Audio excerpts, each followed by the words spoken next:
Neste vídeo pretendemos responder uma pergunta importante no mercado de apostas esportivas. Quantos jogos precisamos para validar um modelo? Mas antes vamos ao anúncio da Two Win Broker. Procurando ser lucrativo no mercado de apostas esportivas? Invista com quem consegue extrair valor e comprova isso com mais de 1.900 registros públicos e 8% de ROI. Utilizando o nosso sistema você recebe as entradas geradas pelos nossos modelos lucrativos. Você também terá acesso ao nosso bot onde você apenas loga em sua conta e de forma automatizada é feita as entradas em seu login, não precisando gastar horas do seu dia em casas de apostas para investir manualmente. Não cobramos mensalidade, o nosso lucro vem da comissão de 50% sobre o lucro que ocorrer em sua conta devido aos nossos modelos, ou seja, só lucramos se você também lucrar. E aproveite de forma limitada o nosso grupo gratuito com as entradas no Telegram. Bom, a primeira questão aqui que a gente pode pensar que a quantidade de jogos que necessitamos para validar o modelo será totalmente relacionada ao seu win rate médio, ou seja, a sua odd média também. Um modelo que trabalha ali com odds mais baixas, por exemplo, 1,20, 1,30, precisará de menos jogos para estabilizar a probabilidade do que, por exemplo, trabalhar com empate ou trabalhar com visitante, que aí você está falando de 30, menos de 30% dos eventos. Então, quanto maior a chance daquele evento ocorrer, menor você precisa para chegar na estabilidade probabilística, que é aquele ponto que passou, de certa forma, a aleatoriedade que ocorre em todos os momentos, né? Só que a partir de um certo ponto estabiliza. Por isso, uma amostragem muito pequena ocorre grandes chances de você encontrar uma amostra que não corresponde à realidade. Então, você precisa ter um certo volume. Então, quanto maior as chances, quanto a favor de uma probabilidade grande, ali 70%, 80%, você não precisa de tantos jogos quanto precisaria para provar uma tese, um modelo que fosse ali para, por exemplo, o azarão. Então, eu preparei aqui essa planilha. Caso vocês se interessarem, vocês podem comentar a planilha nesse vídeo que eu explico, que eu posso fazer um próximo vídeo que seria um tutorial de como construir essa planilha. Mas basicamente eu tenho aqui um rate médio, que eu vou digitar um valor, e aqui eu tenho uma fórmula para dizer que o Excel vai escolher aleatoriamente um número, por exemplo, entre 0 a 100. Se ele for de 0 a 43, ele retorna ali como 1, que no caso seria correto. Se ele for de 43 em diante, ele retorna como 0, que seria o erro, né? Então seria meio que dizendo o modelo acertou, ele previu uma probabilidade correta, 0, o modelo errou, que é para fazer uma simulação da aleatoriedade que ocorre nos jogos de futebol, né? Você tem a porcentagem, mas você não tem a garantia. Por isso a gente utiliza algumas simulações. Eu vou até aqui inverter, porque aqui as cores estão invertidas. Agora sim. Então, 1 para o verde, 0 para o vermelho. Aqui do lado tem uma coluna com a média. Então, por exemplo, aqui a gente teve os 2 primeiros jogos, ocorreram 2 vitórias, eu tive aqui a média de 100%. E a nossa questão, a nossa dúvida é em que momento a média estabiliza. Isso evitará a gente utilizar, por exemplo, olhar certos dados e às vezes achar que encontrou um padrão onde não encontrou por uma questão de falta de dados. Foi apenas uma questão da aleatoriedade, de ocorreu um acúmulo ali de muitas vitórias ou muitas derrotas. Então, nós pretendemos tentar responder essa dúvida aqui nesse vídeo, né? Você pode ver que começou aqui em 100%, 66%, 50%, e aí ela tende à estabilidade. Por exemplo, aqui já na casa dos 100, 101, aqui já está mais ou menos na casa dos 47% e assim por diante, né? Mais próximo daquele rate previsto, 43%. Então, pode-se pensar que nessa simulação, até ali, vamos ver até onde estabilizou aqui em 43%. Você vê que ele acertou mais do que o previsto. Até o momento, nenhum dos pontos a gente alcançou esse valor de 43. Agora está tendo uma queda, né? Está tendendo para o ponto. E no final ele acabou até com 46%. Aqui numa simulação com 1.000 resultados, se eu expandisse isso para 10 mil, 15 mil, aí sim provavelmente tenderia ali aos 43, mas pode ocorrer, mesmo numa amostra de 1.000, ocorrer essa discrepância, era para acertar 43, acabou acertando 46. Então, aqui no gráfico dá para ver algo interessante, que é a amplitude da variação, né? Então, um ponto que a gente pode pensar, sabendo que pode ocorrer de 1.000 jogos não encontrar estabilidade, é pelo menos encontrar um ponto que não há uma amplitude tão grande dos valores. Vocês podem perceber que aqui nesse começo a gente tem uma grande variância, tem uma variância maior do que daqui em diante. Então, vamos dizer que ele chegou ali próximo ficou mais estável por volta aqui dos 200 jogos. Isso pode ser um indicativo de que para trabalhar com esse rate médio, a gente precisaria de pelo menos 200 jogos por bloco. Então, no caso, eu divido minha base de estudos em 4, minha base total em 4, deixo apenas a primeira base para a base de treino, onde eu vou aplicar algoritmos, vou desenvolver variáveis, encontrar alguns padrões, testos nas outras bases. Eu deixo uma última base, que é a quarta base, apenas para o final, para verificar mesmo se foi sorte ou não, né? E depois vou para a parte prática, que é uma parte, digamos, que tem até mais valor do que as outras partes, que dá uma confiança maior se na parte prática também continuou acontecendo aquilo que você viu lá no treino, né? Então é como se você estudasse lá com uma base de 2019 e aplicasse, por exemplo, uma base de 2020, 21, 22, dados não vistos. Mas onde eu vi mesmo para estudar foi apenas 2019.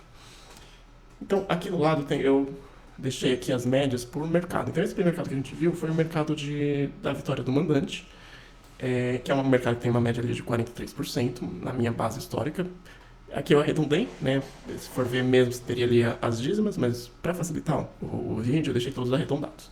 Então, a gente pode entender aqui que nessa simulação tivemos ali por volta de 200 jogos. Então, se você faz igual eu, as suas bases finais, suas 3 bases finais, teriam que ter ali pelo menos o volume total delas de uns 600 jogos, para você ter uma validação mais concreta. É claro que eu apertando aqui, eu tenho uma outra simulação. Vou apertar aqui, que eu simulo de novo, e vai ter uma certa variância, né? Nessa simulação, tivemos uma estabilidade mais aqui, mais ali para os 150, já ficou mais próximo, né? E aqui a gente chegou até, aqui ó, essa alcançou o win rate de 43%, né? Você vê que aqui praticamente nos 1000 jogos está lá 43,07 e tal, coisa que já não ocorreu na simulação. Mas, de mais importante, é a partir daqui de 150. Então, cada simulação vai variar um pouquinho, mas a gente pode pensar ali 150 a 200 jogos por bloco. Vamos para a próxima, vamos simular o empate. Então, eu vou digitar aqui o valor do empate. Automaticamente já ocorre uma nova simulação. E olha que interessante, o empate a gente vai ter uma validação, uma estabilidade um pouquinho mais para frente, né? A gente já está falando aqui na casa dos 200, 250 jogos. No final no final ficou um pouco acima, né? Ficou com 27% numa simulação que era esperado 25%, mas aqui há uma variância muito grande. Olha aqui, com apenas cerca de 50 jogos ocorreu 35%, ocorreu 10% a mais do que deveria. Se a gente pensar aqui na casa dos 100, no 130, olha que interessante, estava em 32%. Se você encontra um método desses com 7% acima, seria um método muito lucrativo, mas não é o que ocorre assim com facilidade. Isso é também para deixar esse aviso de que muitas vezes seremos confundidos pela aleatoriedade. Então é muito importante ter, quanto mais você tiver de dados, melhor, né? Então aqui na casa dos 240 a gente está em 28%, e aqui de certa forma fica mais estável. Aqui está um pouquinho abaixo, depois sobe, né, e depois estabiliza, mas aí você poderia colocar ali uns 200, uns 250 por bloco. Então, para confirmar o modelo no empate, precisaria de mais dados do que do modelo para o mandante, né? Podemos fazer até outra simulação aqui. Essa até que estabilizou um pouco mais rápido, mas ainda assim você vê que foi por redor ali dos 200. Aqui você vê que ocorreu momentos que estava até muito abaixo, né? 17% com 62 jogos. Vamos ao modelo do visitante. Temos 32%. Então, também é algo parecido. Vai estabilizar, né? Vai diminuir essa amplitude lá para casa lá dos 180. Né? Ela ficou um pouquinho menor do que o empate. E foi um modelo que estabilizou no final ou não. Vamos ver aqui. Vamos dar um zoom para ver se eu encaixo melhor aqui. Chegou aos 29,9. Ficou ainda abaixo do previsto, mas a gente pode pensar esse ponto para cá, né, dos 200 jogos para frente, para estabilizar melhor. Vamos agora ao over 2,5. O mercado geralmente nos jogos de futebol corre 52% das vezes. E aqui você vê que ocorreu uma simulação já mais próximo, né?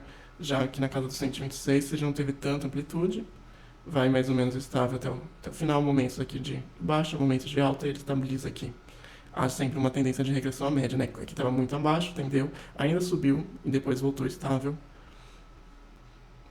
Aqui na casa dos 50,71, ainda abaixo do previsto. Vamos para o Under 2,5. O Under 2,5 será, como ele não tem muita diferença, ele será relativamente parecido. Você precisaria mais ou menos da mesma quantidade de jogos, né? Por aqui, perto dos 150, você não está muito com uma amplitude tão grande, né? Vamos para o próximo, para o over 3,5. Apenas 31% dos jogos, onde teremos algo parecido com com o método do Home, né? Tivemos até que esse estabilizou rápido essa simulação, mas também aqui estabilizou, mas estava com um rate bem abaixo. Na verdade, né, ele finaliza, toda essa simulação esteve abaixo do real, né, do que a gente esperaria. Mas aqui na casa dos 100, 100 e pouco, ele estabilizou. Vamos simular mais uma vez. Aqui, digamos que teve uma estabilidade um pouquinho mais para frente, né, lá na casa dos 200 jogos. E no final tivemos... Aqui ficou até um pouquinho acima do previsto. E agora vamos para o under 3,5 com 69%. E aqui tivemos Aqui tem sempre a questão da escala, né? Mas nessa simulação até que demorou um pouco para estabilizar. Ele até chega aqui no ponto, mais ou menos, do previsto, mas tem uma queda e depois retorna. Então demorou ali perto dos 200 jogos. Aqui até que ocorreu bastante. Geralmente nesse mercado, até daria para trabalhar com um pouquinho menos. Vamos fazer mais uma simulação. Aqui a gente já estabilizou mais rápido, né? Perto dos 60, 70 jogos, você vê que vai numa linha sem muita discrepância, diferente desse começo, que há uma volatilidade muito grande. Então é isso, basicamente. Podemos pensar assim, eu trabalho pelo menos quando eu vou fazer modelagem para empate, eu gostaria de pelo menos os 400 jogos em cada bloco. Para um under 3,5, que teria mais, um rate maior, pelo menos ali uns 150, 200, apesar que a gente vê, né, nessa simulação que estabiliza, mas sempre bom pôr um pouco a mais do que esse mínimo, do que esse recomendado, porque até que tem uma questão que, quando a gente trabalha no mercado, você não vai pegar apenas uma odd, né? Você tem uma odd média, mas essa odd você vai ter jogos entrando em A2, 2,20, 1,90, 1,80. Você não tem uma odd contínua, com isso acaba sendo um pouquinho mais difícil fazer essa simulação, né? Se todas as odds fossem sempre pegassem as mesmas, que é o que não ocorre, provavelmente estabilizaria um pouquinho mais rápido. Então é isso aí. Espero que vocês tenham gostado e até a próxima.